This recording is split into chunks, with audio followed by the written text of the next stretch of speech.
Will you make strange bedfellows to supersize your business? Sharon Horne-Ellstrom here, and our relationship-related idiom today is to make strange bedfellows. This is one of those idioms and expressions that is kind of fun to think about as we're building and growing and supersizing our business.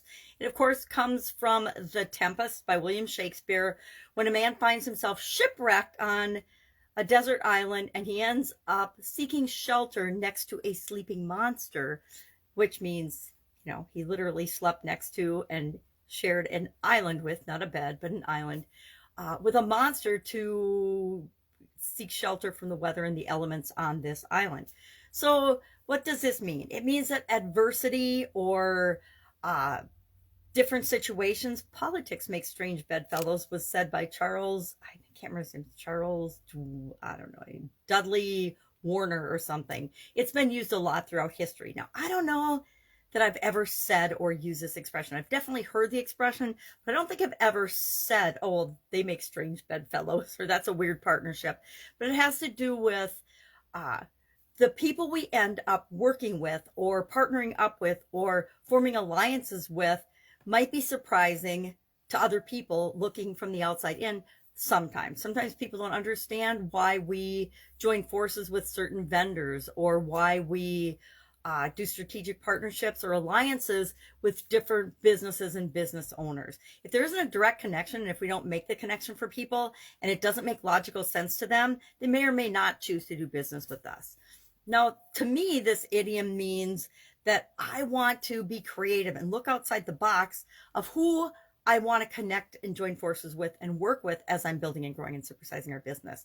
Especially during times of change and adversity, it becomes essential that we're open-minded and willing to do that. Now, it doesn't mean we'll join forces with people that have different core values and beliefs and morals than we do. It means we'll pick and choose amongst things that make sense to grow and build and supersize our business.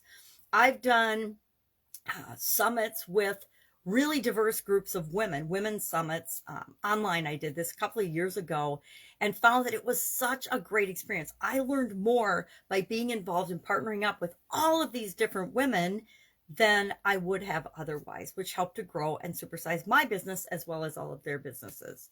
So during COVID, when there's weather or hurricanes or tornadoes or blizzards or things that are outside of our control, riots disguised as peaceful protests, for example, in our area, situations outside of our control, sometimes we find ourselves having to partner with people that are outside our norm. We have to use suppliers that we normally wouldn't deal with, but they're the only ones that have the materials that we need to keep our business going and running. We have to change. I talked about this the other day. Sometimes we have to alter the processes we use, the way we do things, the things that we do.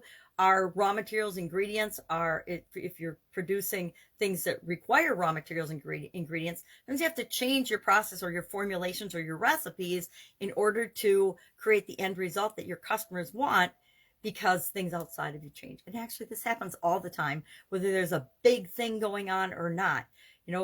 Companies come and go, suppliers come and go, businesses come and go, and we have to be flexible enough to pick and choose what we need and who we want to align with and work with and join forces with to create the business that we want. So I would love to know if you have found yourself in strange alliances or strange bedfellows that you never would have imagined before you started your business as you're growing and building and supersizing it. I have countless times in a lot of different industries. And what I've always liked to do, secret here, business building, supersizing secret, is join forces with people that are outside of my niche for sure, but outside of my industry. There is so much power in bringing together different pieces and different entities from different industries to create something new that's never been created before, that serves your customers in ways that no one else is serving them, makes you a hero to them. And it's one of the secret strategies that not that many business owners use, right?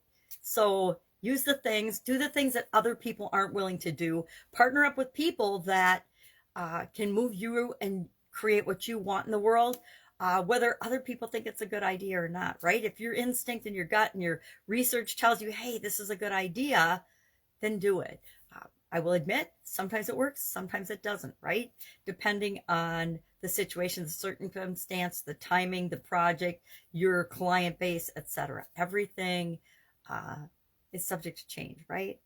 So, love to know your experience with this particular idiom or expression, or just the activity of joining forces with others to create what you want faster and easier.